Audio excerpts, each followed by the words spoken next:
भाग 3. पश्चात्तापाची आग आणि सत्याचा सामना. मी घरी तर परतले होते, पण माझं मन तिथे नव्हतं.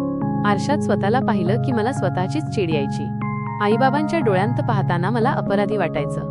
दीदीचा बाळणपणाचा काळ जवळ आला होता आणि घरात आनंदाचे वातावरण होते, पण माझ्या मनात मात्र वादळ उठलं होतं. जिजूंचे फोन अजूनही येत होते, कधी प्रेमाने तर कधी भीती दाखवून ते मला पुन्हा त्यांच्याकडे बोलावण्याचा प्रयत्न करत होते. साक्षी, विसरू नकोस त्या रात्री. तुलाही त्यात रस होताच की. जिजूंचे हे शब्द माझ्या कानात विष कालवत होते.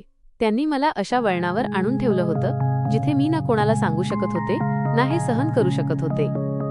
एके दिवशी दीदीला हॉस्पिटलमध्ये दाखल केलं. तिला मुलगा झाला. सगळं कुटुंब आनंदी होतं. मी सुद्धा हॉस्पिटलमध्ये गेले. तिथे जिजू सर्वांसमोर आदर्श पती आणि आदर्श जावई असल्याचा आव आणत होते. पण जेव्हा आमची नजरानजर झाली तेव्हा त्यांच्या डोळ्यांत तोच हिंस्त्र भाव होता. त्यांनी हळूच जवळ येऊन सांगितलं, आता दीदी बाळासोबत बिझी असेल, तू पुन्हा घरी ये मदतीला. मी आईशी बोललो आहे. ते ऐकताच माझ्या अंगावर काटा आला. आता बस झालं. मी ठरवलं की हा खेळ आता थांबवायला हवा. जर मी आज गप्प राहिले तर आयुष्यभर मला या नरकात जळावं लागेल. मी दीदीच्या खोलीत गेले. ती बाळाला घेऊन शांत निजली होती. तिच्या चेहऱ्यावरचा तो विश्वास पाहून माझं काळीच फाटलं. मी विचार केला, जर मी हिला खरं सांगितलं तर हिचा संसार मोडेल, पण जर नाही सांगितलं तर मी स्वतःला कधीच माफ करू शकणार नाही. त्या रात्री मी धाडस केलं.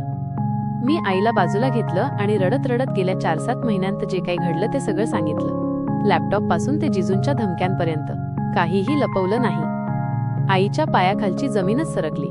तिला विश्वासच बसत नव्हता की तिचा लाडका जावई असं काही करू शकतो. आईने बाबांना सांगितलं. बाबांचा राग अनावर झाला. त्यांनी जिजूंना बाहेर बोलावलं आणि सर्वांसमोर जाब विचारला. जिजूंनी आधी नकार दिला. मलाच वेडी ठरवण्याचा प्रयत्न केला. पण जेव्हा मी त्यांचा तो लॅपटॉप आणि त्यांनी मला पाठवलेले मेसेज दाखवण्याची धमकी दिली तेव्हा त्यांचा चेहरा पांढरा पडला. घरात मोठा राडा झाला. दीदीलाही हे सगळं समजलं.